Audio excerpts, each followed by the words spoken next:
by itong northeastern portion ng Sorsogon, dito rin sa may bandang eastern portion ng Northern Samar, dito sa may bandang Eastern Samar. Samantala, wind signal number 2 naman sa mga areas na naka-highlight ng yellow, no? Dito sa southeastern portion ng Isabela, sa lalawigan ng Aurora, sa buong Quezon, sa eastern portion ng Rizal, sa Laguna, sa natitirang bahagi ng Camarines Norte at Camarines Sur, sa natitirang bahagi ng Albay, natitirang bahagi ng Sorsogon, sa Burias at Ticao Island. Ganon din dito sa may bandang central portion ng Eastern Samar, northern portion ng Samar, at sa rest ng Northern Samar. Samantala, warning signal number 1 naman sa mga lugar na naka-highlight ng light blue. Dito nga sa mainland Cagayan, sa natitirang bahagi ng Isabela, sa Quirino, Nueva Vizcaya, Apayao, Kalinga, Abra, Mountain Province, Ifugao, Benguet, ganon din sa Ilocos Norte at Ilocos Sur, La Union, Pangasinan, Nueva Ecija. Wind signal number 1 din dito sa may bandang Bulacan, Tarlac, Pampanga, Zambales, Bataan, Metro Manila, sa natitirang bahagi ng Rizal, sa may bandang Cavite, Batangas, Marinduque, northern portion ng Oriental Mindoro, sa Romblon, sa natitirang bahagi ng Masbate. Wind signal number 1 din dito sa natitirang bahagi ng Eastern Samar, dito nga sa may bandang Biliran, northern at saka central portion ng Leyte, dito rin sa northeastern portion ng Southern Leyte, northernmost portion ng Cebu kasama ang Bantayan Island, northernmost portion ng Iloilo, at northernmost portion ng Dinagat Island. So para po sa kumpletong detalye ng mga munisipalidad na nakapaloob, example dito sa northern at central portions ng Leyte, ang ating pong Tropical Cyclone Bulletin ay available sa ating official website, bagong.pagasa.dost.gov.ph. Mangyaring pumunta dun sa Tropical Cyclone segment, i-click nyo po yung tropical or yung Pepito na link, and then may makikita po kayo sa upper right corner PDF file ng latest Tropical Cyclone Bulletin natin. Yun po yung pinapalabas natin at dinidistribute natin sa ating mga partner agencies, sa general public, at kompleto po ang listahan ng mga munisipalidad na nakapaloob nga dito sa mga lugar na may warning signal. So ngayon, maaaring magtatanong naman ng mga kababayan natin, no? Warning signal number 1 sa Metro Manila, pero basically okay pa po ang lagay ng panahon. Malamang dito rin sa mga ilang bahagi, sa kanlurang bahagi ng Luzon. So muling paalala natin, no, yung lead time or yung palugit bago natin actual na maramdaman yung tinatayang lakas ng bagyo. For example, sa wind signal number 1, up to 61 kilometers per hour, maaring maramdaman ang lakas ng hangin sa mga lugar na naka-highlight ng light blue in 36 hours or less. So kaya po, dito sa mga lugar na naka-highlight ng blue ay may ample time for preparation pa rin po. Subalit, doon sa lugar na may warning signals number, higher warning or wind signal, mas maliit na po ang lead time. Kaya ilang araw na po tayo nagbibigay ng babala, ilang araw na rin po tayo nakipag-ugnayan sa iba't ibang sangay ng pamahalaan na partner natin sa disaster preparedness and mitigation measure. By this time, hopefully, ay enough na po yung stock ng supply natin at ng mga partner agencies natin. At as much as possible, manatili na po sa loob ng kanilang bahay sa kasagsagan ng bagyo, iwasan ng pumalaot, lumabas ng bahay, patuloy na mag-monitor sa updates ng Pag-asa, at patuloy na makipag-ugnayan sa kanilang local government officials at saka local disaster risk reduction managing officers para sa patuloy na mga gawaing pangkaligtasan. Samantala, himayin naman natin ano yung inaasahang pagkilos ng bagyong si Pepito in the next 3 to 5 days. Generally, kung titingnan natin, ang magiging pagkilos ng bagyo ay west-northwestward. At mapapansin natin, no, bukas ng gabi, or ngayong gabi hanggang possibly bukas ng madaling araw, posibleng maglandfall ito dito sa may bandang Catanduanes area. Pero balikan natin yung tinatawag nating area of probability, itong parang APA na nakapaloob itong center tract, no? Kung titingnan natin itong area of probability, we're not ruling out the possibility ng landfall scenario dito sa may bandang eastern coast ng Camarines Sur or Albay sa parehong oras. Ibig sabihin, posibleng dito talaga sa Catanduanes, posibleng dito sa Albay or Sorsogon area, or along the eastern coast of Quezon or Aurora, bukas ng hapon. So either way, nagbigay na po tayo ng abiso yung mga lugar, hindi lamang yung posibleng tamaan ng sentro, no? Kundi lahat ng binanggit natin kanina na may warning signal or wind signal, dapat handa po. Mapapansin natin na after tumama sa may bandang Catanduanes, kikilos ito patungo ng Central Luzon at posible bukas ng gabi, no, or mamayang gabi, ay dahan-dahan na itong lalagpas ng kalupaan or bukas ng gabi, dahan-dahan lalagpas ng kalupaan ng ating bansa, yung sentro nito. Pero, bagamat tinatayang lalagpas na yung sentro, dahil napakalawak po ng radius nito, at this point, sigurado, may mga epekto pa rin po ito sa nakararaming bahagi ng Luzon. And then, yun nga, inaasahan natin, posibleng tuloy na itong lumabas ng ating area of responsibility sa darating na Lunes.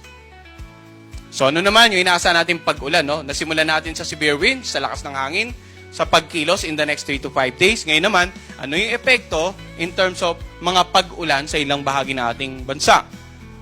So, makikita po natin, no, itong naka-highlight ng pula, ito yung inaasahan natin na intense to torrential rains, more than 200 millimeters, no? So, dito sa Catanduanes, Camarines Sur at Camarines Norte, simula ngayong araw hanggang bukas ng tanghali or umaga, or yung halos approaching na yung tanghali, no? Ito yung inaasahan nating posibleng dami ng ulan na bumagsak dito sa mga nabanggit nating lalawigan. Heavy to intense naman po sa mga lugar na naka-highlight ng orange. Dito nga sa lalawigan ng Quezon, Albay, Northern Samar at saka Eastern Samar.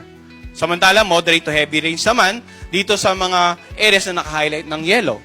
Dito po sa may bandang Sorsogon, itong Masbate, itong Biliran, lalawigan ng Samar at itong Leyte. Simula po ngayong araw hanggang bukas. Samantala, bukas ng makapananghali hanggang sa Lunes ng makapananghali, yung ulan naman, mapapansin natin yung maraming pag-ulan ay magiging malawakan ng masasakupan dito sa nakararaming bahagi ng Central Luzon. Dahil nga po inaasahan natin yung pagkilos ng bagyo, no? Paglapit, after dito sa may bandang Bicol region, kikilos palapit naman sa Central Luzon area. So, intense to torrential rain sa mga lalawigan ng Benguet, Nueva Vizcaya, Quirino, Pangasinan, Nueva Ecija, Aurora, Rizal, Quezon. Simula po bukas hanggang sa Lunes ng halos pananghalian. Samantala, moderate to heavy to intense naman po dito sa may bandang orange na areas, dito sa La Union, sa Zambales, Tarlac, Pampanga, Bulacan, Bataan, Metro Manila, Cavite, Laguna, at Camarines Norte. Moderate to heavy naman sa areas na naka-highlight ng dilaw, Camarines Sur, Marinduque, Batangas, Cagayan, Isabela, Kalinga, Mountain Province, Ifugao, Abra, at Ilocos Sur. Ngayon, yun na naman po yung projection natin, no? Dahil inaasahan natin na possible by Monday onwards ay tuluyan ng lalabas nga ng ating area of responsibility yung bagyo. That is why, 2 araw na lamang po yung may projected significant amount of rains dito nga sa nakararaming bahagi ng Luzon at ilang bahagi ng Visayas. So, himay naman natin ngayon yung posibleng daluyong o storm surge, yung malalakas na alon na pwedeng humampas sa mga coastal areas ng mga ilang lugar na either direktang tatawirin ng sentro ng bagyong si Pepito or masasakupan ng bagyo sa pagkilos niya palapit nga na ating bansa hanggang sa pagtawid, no? So, nagpalabas po tayo ng storm surge warning at ito nga, more than 3 meters inaasahan natin pwedeng pumalo sa mga dalampasigan or coastal areas ng Camarines Norte, ilang bahagi ng Camarines Sur, Catanduanes at ilang bahagi ng lalawigan ng Quezon. Yung naka-highlight ng red. Samantala, 2 to 3 meters naman sa mga coastal areas na naka-highlight ng orange. Albay, Aurora, ilang bahagi ng Batangas, Biliran, ilang bahagi ng Camarines Sur, Eastern Samar, Isabela, La Union, Leyte, Marinduque, Masbate, Northern Samar, maging dito sa may bandang Pangasinan, no, at ilang bahagi ng Quezon dahil nga sa inaasahang pagkilos ng bagyo. Ganon din sa may bandang ilang bahagi ng Samar at ilang bahagi ng Sorsogon, meron din tayong posibleng storm surge na aabot ng hanggang 3 metro. Samantala, dito naman sa mga lugar or coastal areas na naka-highlight ng yellow, ang tinatayang taas ng storm surge mula 1 hanggang 2 meters.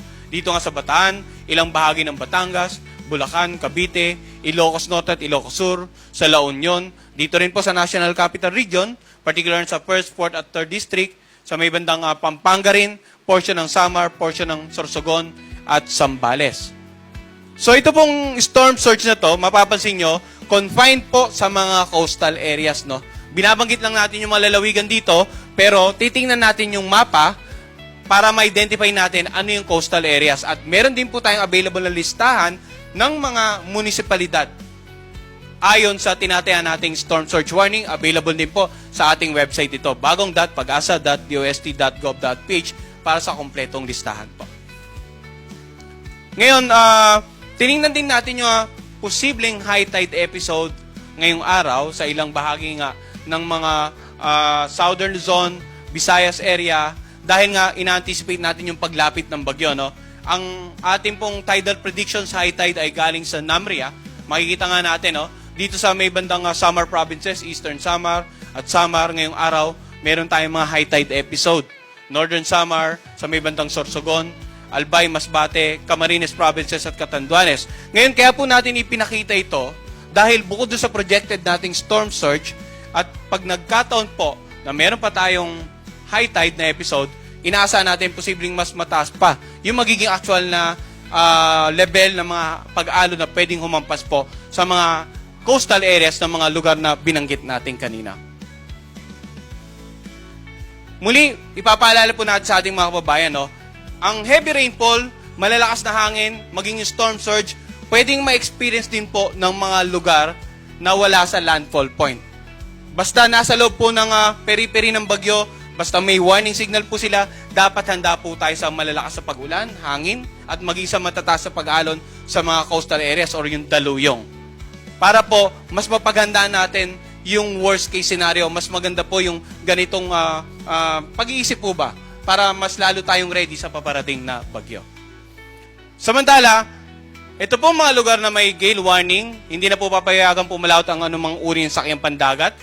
Pinalabas po natin yan kanina alas 5 ng umaga sa lalawigan ng Catanduanes, northern at eastern coast of Camarines Sur, northern coast of Camarines Norte, northern Samar, eastern coast ng Eastern Samar, eastern coast ng Polillo Island, Albay, Sorsogon, Ticao at Burias Island. Ang gale warning naman po, nagsasabi na ang mga bahaging karagatan nito ay magiging maalon hanggang sa napakaalon dahil sa paparating na bagyo. At asahan po natin na mas lalawak pa yung mga lugar na i-highlight natin ng red. Actually, kahit po walang highlight na red, basta may warning signal, as much as possible, wag na pong pumalawat yung mga kababayan natin sa mga bahaging karagatan ng mga lugar na may warning signal. Samantala, may isa pa tayong binabantayan, no? Ang bagyong si Ophel, bagamat malayo na ito sa kalupaan ng ating bansa, nasa loob pa rin po ng area of responsibility. Kahapon, lumabas bahagya, muling pumasok. At kanina alas 10 ng umaga, nasa around 225 kilometers ang layo northwest ng Itbay at Batanes. Taglay ng tropical storm na si Ophel, lakas ng hangin, 65 kilometers per hour malapit sa gitna at ang pagbugso, 80 kilometers per hour naman. At ang pagkilos, northeast sa bilis na 10 kilometers per hour. Dahil malayo sa kalupaan ng ating bansa, wala po tayong nakataas na warning signal naman na associated with bagyong Ophel. Pero ulitin ko, yung kaninang binanggit natin mga warning signal, maging yung storm surge prediction at saka yung mga ulan, associated po yon with bagyong Pepito. At makikita natin sa forecast track naman ni Ophel na ito'y posibleng ang tumawid na southern part of Taiwan bago tuluyang humina na bilang isang low pressure. So, kaya po subject for monitoring pa rin ng Pag-asa ang bagyong Ophel, kahit hindi na nakaka-apekto, basta nasa loob po ng ating air responsibility, patuloy tayong magmomonitor at magbibigay ng tropical cyclone bulletin. Thank you for watching. Stay curious, stay informed.